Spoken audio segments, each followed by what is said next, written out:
Hey, how's it going, everybody? Sarasota Tim coming to you from Nathan Benderson Park. I was on the phone with Johnny Vegas, and I was going to video these guys with these zero-turn lawnmowers are just cutting this beautiful green grass here at Nathan Benderson. Look at all that. They're all working in tandem with one another, getting the job done. They've moved on down to the other area here. Lots of grass to cut. Everything's growing really good from all the rain in August. And here's the facilities here. That's at the north end of the lake, and going to take a walk down to the south end, a brisk walk. But before I did, I thought I would show you. I thought I would show you the beautiful cutting of the grass and how nice they keep it here. And I can update you a little bit on Johnny Vegas. What happened was he got his deal done. He didn't do an MRI, and then he had an episode.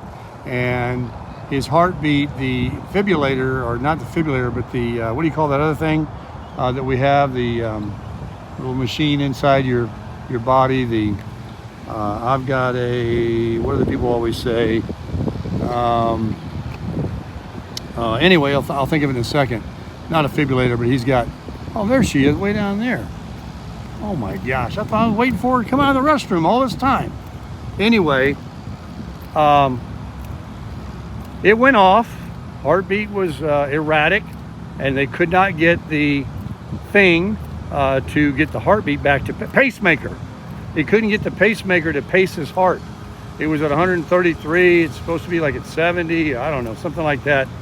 And 7 hours he stayed in the hospital with a cocktail of medicines mixed together, marinated as he calls it.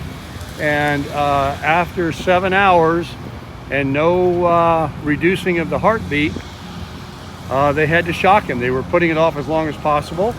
And apparently there's different levels of shocking your heart. Some are a stronger one, and he got a lighter one. And I said, well, did it hurt? What happened? Were you awake? He was, yeah. It's like I said, a little sting, you know, you kind of jump a little bit.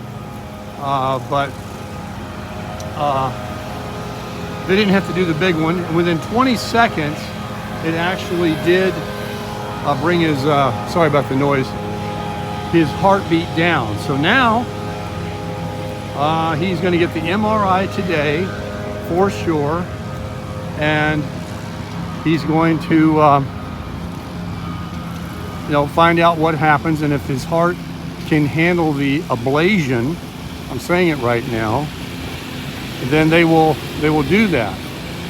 And then if the heart is determined by the MRI, which is a very deep look into the heart, see, these guys are doing a good job. Look at the wheels on that thing. They will, weed eating over here, they'll do that, but it's about a 4 or 5 hour operation, and it's like a serious thing. And if it's, futile, or they determine through the MRI that's not what's necessary, then he's got about 10 doctors. 2 more go in after the MRI, and they look at it all together, the 12 doctors, and they make a decision about go ahead and move forward with transplant, or his heart is good enough for a little while longer, continue with what he's doing. But it just seems to be every time he leaves a facility and he gets checked about something, then something happens. And I don't understand why he was leaving and didn't get the MRI, which is what I thought he was going to get done the other day. And then he was leaving, and then this thing happened, and now everything else I just told you, and then now they are going to do the MRI. They need to know what they can know. And I've been to this park now a few days in a row, and I see a lot of the same people. And this guy right here is hardcore, man. He was over there stretching. He'll run around this whole thing probably a couple of times. And he don't have a pinch of fat on him. So that's the latest on him. Of course, pray for him. He just called me, and it was 3 hours earlier his time, and it's only, I don't know, 8 or 9 in the morning here at the most. I don't know what time it is, but it's earlier. It's hot, it's humid, but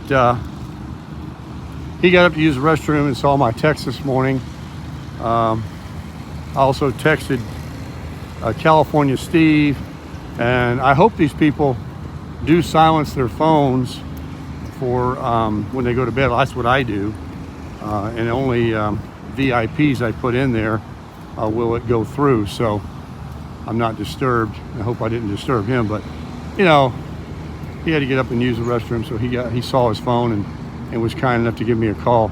Look here where they cut the grass. See the first cut right here, and then they get that line there.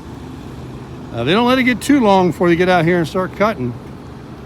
Oh yeah, it's a beautiful place. You can see the water from the flooding that's been happening here, and from Debbie a couple of weeks ago. They were pumping this lake and trying to bring it down. It got so much water in it, and there's like a canal over there where you see the mowers going right now, and there's these big drain things right here that when it gets so high it overflows into that and goes into some kind of a drainage thing.